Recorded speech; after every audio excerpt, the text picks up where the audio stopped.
November 29, 1781. The Atlantic Ocean is calm, unnaturally calm. A ship drifts without direction. No wind fills its sails. No land is in sight. Men gather quietly on the deck. Their voices are low. Their faces are tense.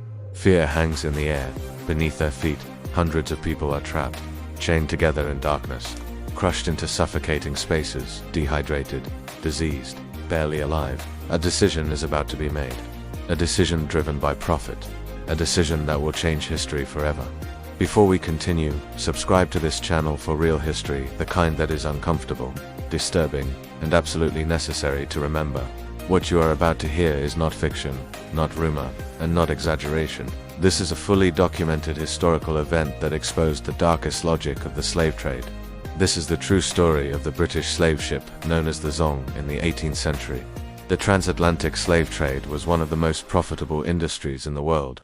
Entire economies were built on the buying, selling, and transportation of human beings. Men, women, and children were reduced to inventory. Their lives were measured in numbers, weights, and insurance values. Ships were designed not for comfort or survival, but for maximum profit. Overcrowding was intentional, not accidental. More bodies meant higher returns. Death during the voyage was expected. Suffering was calculated into the cost of doing business. The Zong left the west coast of Africa in 1781. Its destination was Jamaica, one of the largest slave markets in the British Empire. On board were approximately 440 African captives. They were men, women, and children taken from their homes by force. They were chained together below deck in spaces so small they could not stand. Many were forced to lie side by side for weeks without movement. The air below deck was thick with heat, waste, and disease. Illness spread rapidly in the darkness. Survival was uncertain from the very first day. The ship's captain was Luke Collingwood. He had limited experience navigating long ocean voyages. But experience was not the primary concern of the ship's owners. What mattered was delivering enough slaves alive to be sold. As the Zong approached the Caribbean, Collingwood made a critical error. He miscalculated the ship's position. The Zong sailed past Jamaica without realizing it. Instead of reaching port, the ship drifted further into open sea. Days turned into weeks. The longer the ship remained at sea, the more desperate the situation became. Supplies dwindled rapidly. Fresh water became the most valuable resource on board. Panic spread among the crew as water barrels emptied. Below deck, thirst and disease weakened the enslaved captives. Some began to die from illness and dehydration.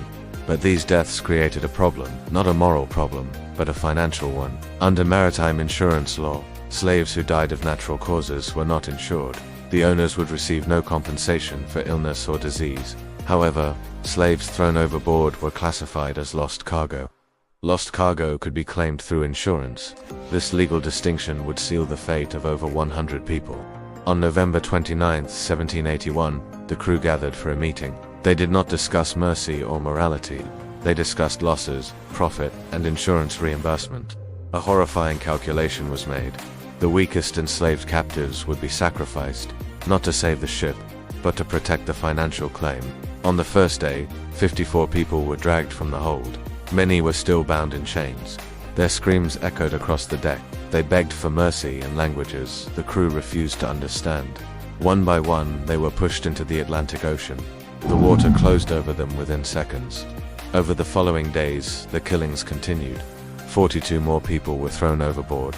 Then another 26. In total, more than 130 human beings were murdered. Some parents refused to release their children. Some captives jumped together, choosing death over separation. The crew showed no hesitation and no remorse. To them, this was not murder, it was a business decision. When the Zong finally reached Jamaica, the killings stopped. The crew immediately filed an insurance claim for the lost slaves. The case eventually reached a British courtroom. Newspapers published the horrifying details. Public outrage spread across England. For the first time, a nation was forced to ask if humans could truly be treated as property. Although no one was convicted of murder, the damage was irreversible. The case strengthened the abolitionist movement and exposed the cruelty of the system.